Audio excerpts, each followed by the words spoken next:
All right, my name is Frank Avila, F-R-A-N-K, A-V-I-L-A, and I am the attorney for Ochoa-Lopez, who is the father of Giovanni Yaliel Lopez, who's here at Christ Advocate Hospital here on the south side. And as you know, he is the husband of the murdered Marlen Ochoa-Lopez, and the father of their baby who's in the hospital. Also with me are the mother and the father of Marlen, and Julie Contreras, who's been an advocate here for the family, who's with LULAC, and also with Methodist Church Sanctuary in Waukegan, Illinois, associated with Lincoln United Methodist Church in Pilsen.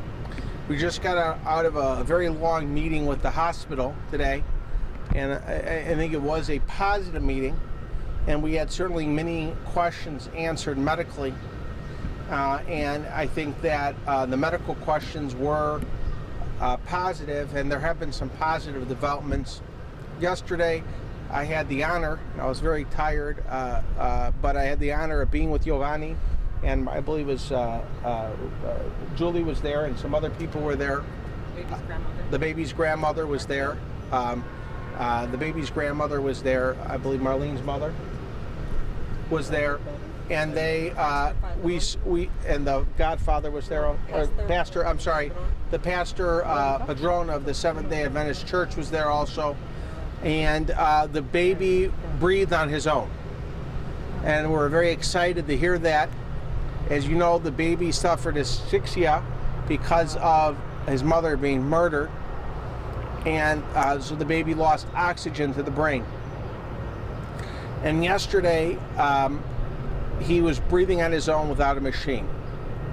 So although it's still a long way to go for the baby is fighting and surviving. He's a very handsome baby who looks like his father, has a very full head of hair, and it was breathing on his own, and we're very, very excited about that.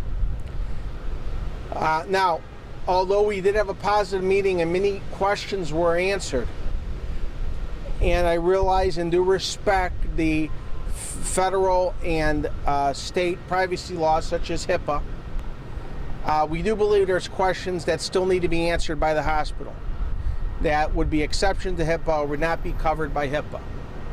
And we are concerned why between April 23rd and May 9th that this fake murderous mother and her family were there with this child, and including making healthcare decisions about this child. Now, what happens next, I don't know, but we probably will need to get a court order, at least for the HIPAA protected items. And there are exceptions to HIPAA, and there are items that are not covered by HIPAA. And some of the questions I've already asked in public and to the media, but we are concerned, and one of the nurses even disclosed this to the parents.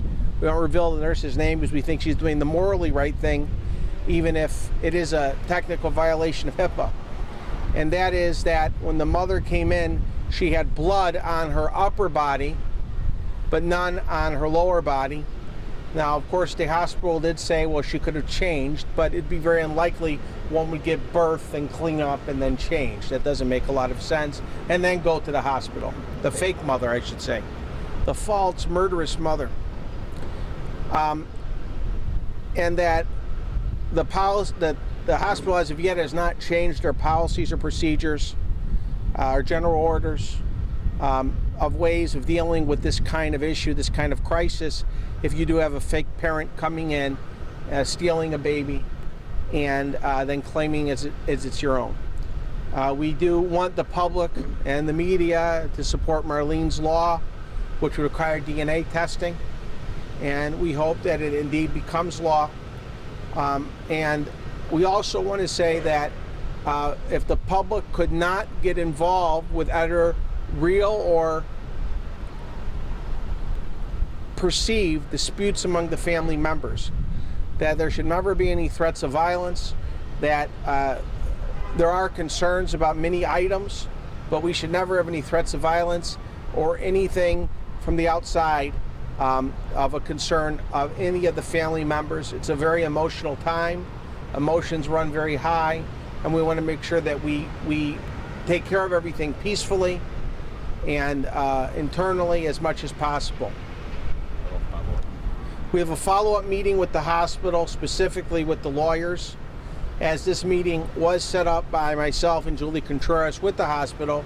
However, some of the questions on the legal side still need to be fleshed out, and there will be further communication with the legal counsel of the hospital, of the advocate system, of the system itself. Now, I will say, while things are positive and the baby is showing good signs, the baby still is in the NICU and is in intensive care and is in a critical state. But he's alive. He's a beautiful baby. He's breathing on his own, and he's responsive. Last time I was here, he opened his eyes for his father, and that's a beautiful thing. Now, in terms of what we want to do next, we have to get all the information in terms of what happened from the fire department and the police, as well as from the hospital. And if we need to do it by quarter, we will. And then we're going to see what steps we take.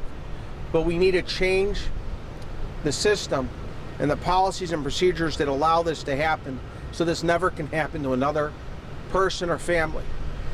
And that's what we're trying to do. We cannot bring back Marlen from the dead. What we can do is try to help this beautiful baby, and we try to make sure this never happens again and bring some justice for this family. There is anticipated legal actions. I'm not at liberty to discuss that at the time, and the hospital has been amicable and in negotiations and discussings with us. And right now we're in a fact-finding stage of trying to get as much information as possible. I'm open to any questions, and I don't know if anybody else here would like to say anything. Would you like to say anything, Giovanni? ¿Quieres hablar con el... No, estoy bien. Okay. I'll make one comment. Yeah, Julie Contreras from LULAC, and also a pastor at a sanctuary in Waukegan. Yes, hi. Lo más quiero dar un mensaje hoy en día, y eso es para el bebé Giovanni. Estamos pidiendo a todo el público que siguen rezando por este bebé, porque tenemos fe en milagros. One message today that I have, it's been a long day, and that is to ask people to continue to lift baby Giovanni in prayer, because I believe in miracles, and I think we might be seeing one. He is the little tiny miracle that is left from Marlen, and things are moving forward, but there's a reality from the critical condition that he still is in because of the heinous actions that were inflicted upon him. He's a baby that was born of violence, and he sits in an intensive care unit, and doctors are treating him with respect and dignity and giving him the best health care that they can, but we need prayer, and we need to lift that baby up in prayer. Aquí en este hospital le están dando la mejor calidad de cuidado médico, pero el bebé necesita mucha oración.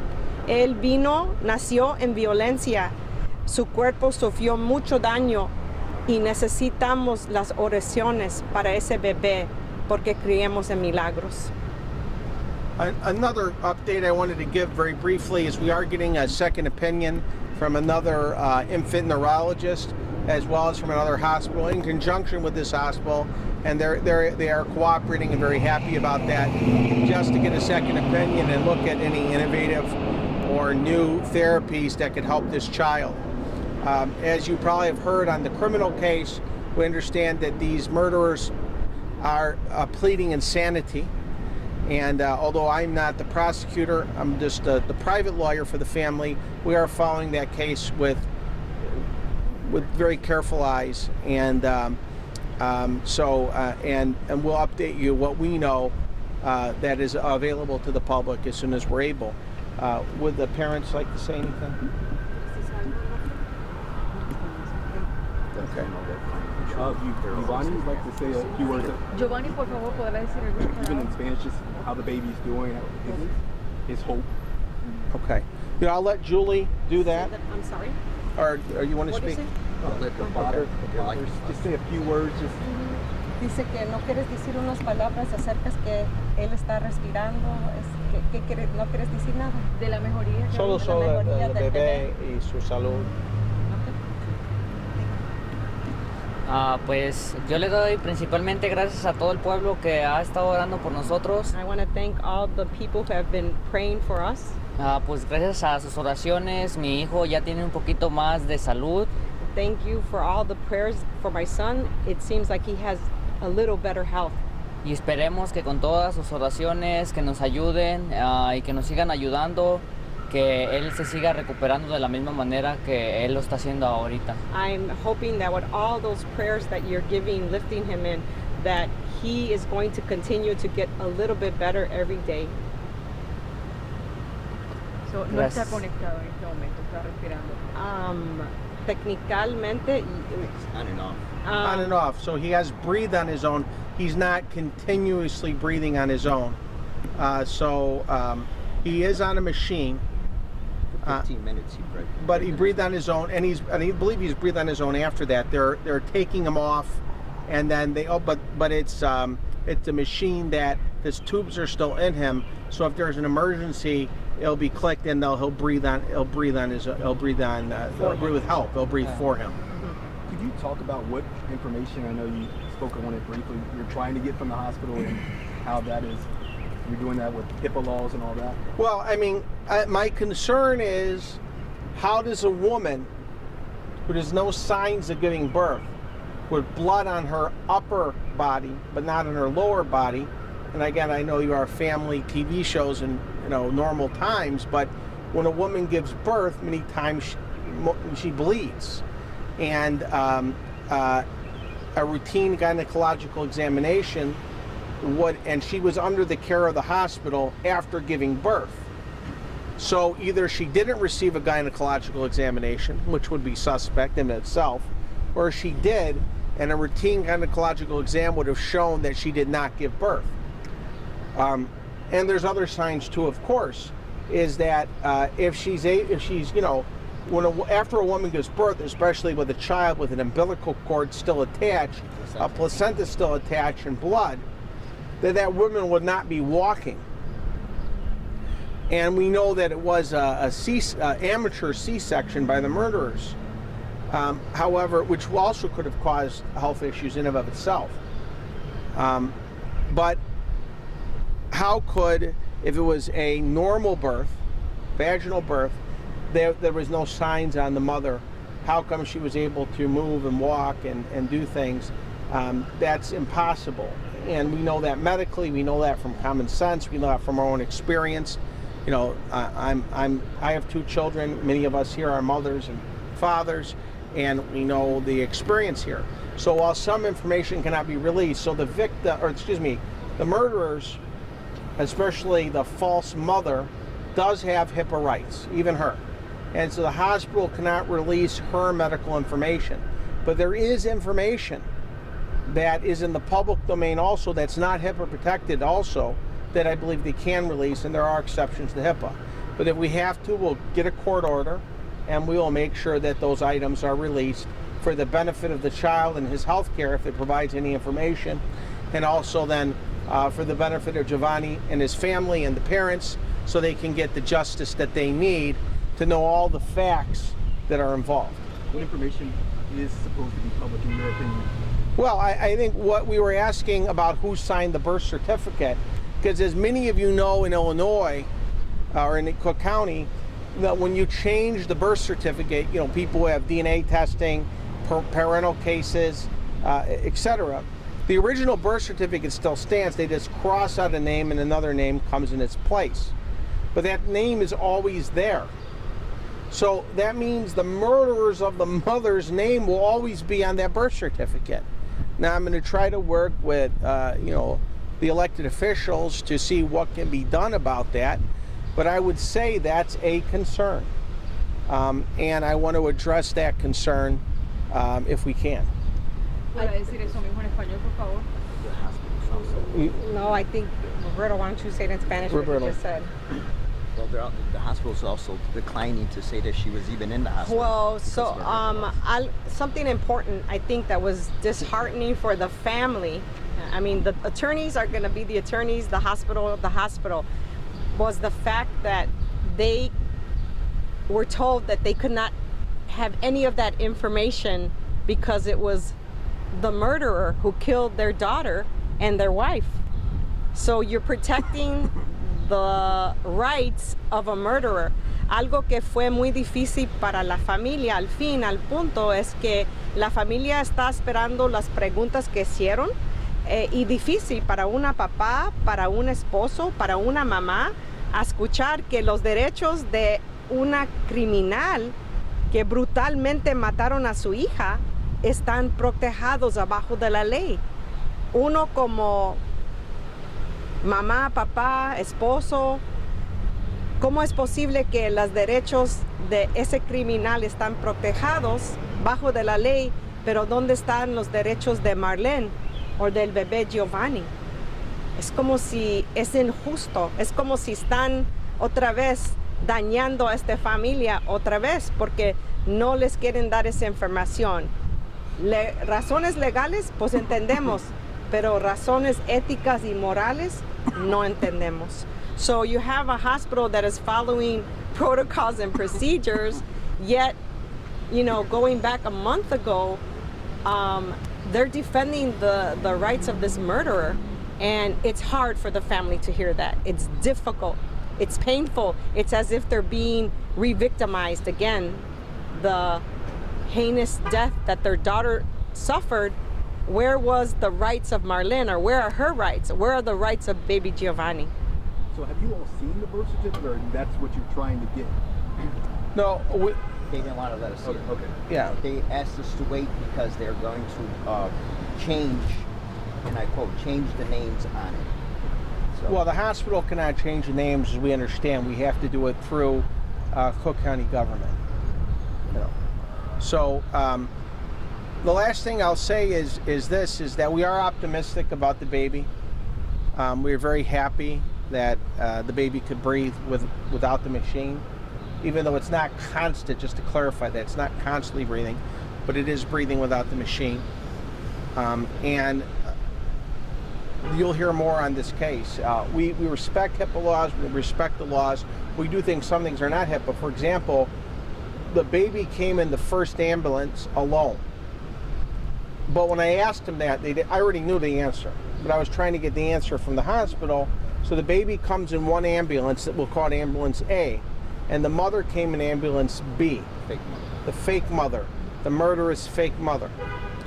And so there's this information, even if they cannot release her name, they can release information. For example, if you call the hospital, they can't say that Bob got shot. But if you say the person got shot, they can say there was a person who got shot in the hospital. So there are ways that they could have given us information, and I felt that perhaps I understand the legal component, and I have a lawyer who's been defending people on the other side, so I understand that. But I felt on some questions they were defensive. And again, they have met with us, they are cooperating, they've been amicable, and they are, on the medical side, I want to compliment them again, just so I'm clear, the doctors, the nurses, they love that little baby. It's very high quality care. They've been very good. I think they've done everything they can. But I still am concerned that from April 23rd to May 9th, how they couldn't determine that wasn't the mother when there's so many common sense signs to determine that. And some people here do agree with us on the inside who have been providing some information. I also want to say the father of Marlen came to this hospital during that period of time through the emergency room with one of the flyers that he was looking through for his daughter. And they were rude to him and they rejected him. They called security. Now they knew a baby had just been born. Marlen being missing was all over the news. There were flyers all over. And he went to the hospitals, because that's what you do when somebody's missing and you think maybe they're hurt, or they gave birth out when they were out somewhere, so the father didn't know, and you go to the hospital, look for somebody. And so They have no They have no protocols for that, number one, and they need to develop protocols and procedures, but also we're concerned that he was disrespected. We're concerned that it could be that his English was not good, or that, you know, he's Hispanic, he's an immigrant from Mexico. We're concerned about that. I don't want to be so harsh to make very strong allegations of racism or discrimination, but I do believe there was some discriminatory effect here, and we believe that has to be changed. And maybe if they listen to him and realize, okay, we had a baby born during this period of time, that we couldn't have prevented her death, but maybe we could have found out earlier, because that over two weeks that the father and the parents were not with that baby was time that they were emotionally distressed, and they were in incredible pain and suffering. And some of that, I believe, is the fault of the hospital. Now, we also want to say, although it is an anti-police thing, we respect the police, we respect first responders, that we do have concerns about, I mean, for example, we found out that we just found out about this, the police escorted the ambulances, which I guess is protocol, and that's fine. They escorted the ambulances to the hospital. Now, shortly thereafter, also remember, the car of Marlen was receiving tickets, and we're not sure about the search that the police did.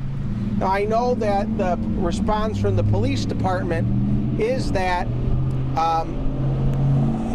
they did everything they could, and the family is in pain. And while I share their pain,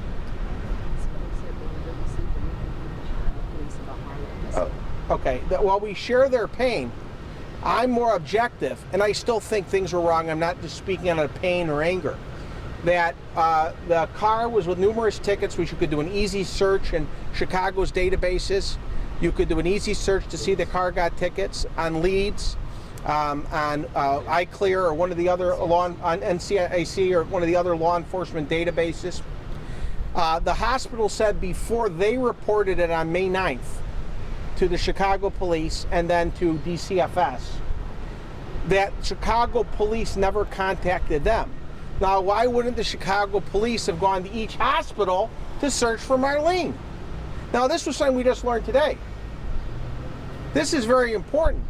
The Chicago police never came to this hospital, which is not that far out of the city limits, but many people from Chicago, including many Chicago police officers, come to, and I believe they're on the same radio band, the security here, as the Chicago police, if I'm not mistaken. So they're on the same radio band as the Chicago Police Department, and many Chicago police come here to this hospital, and so the Chicago police never came to this hospital to see if Marlen was here. Marlen was here. They never notified the hospital until there was an arrest. And they never notified the hospital until an arrest was going to be made. And that tells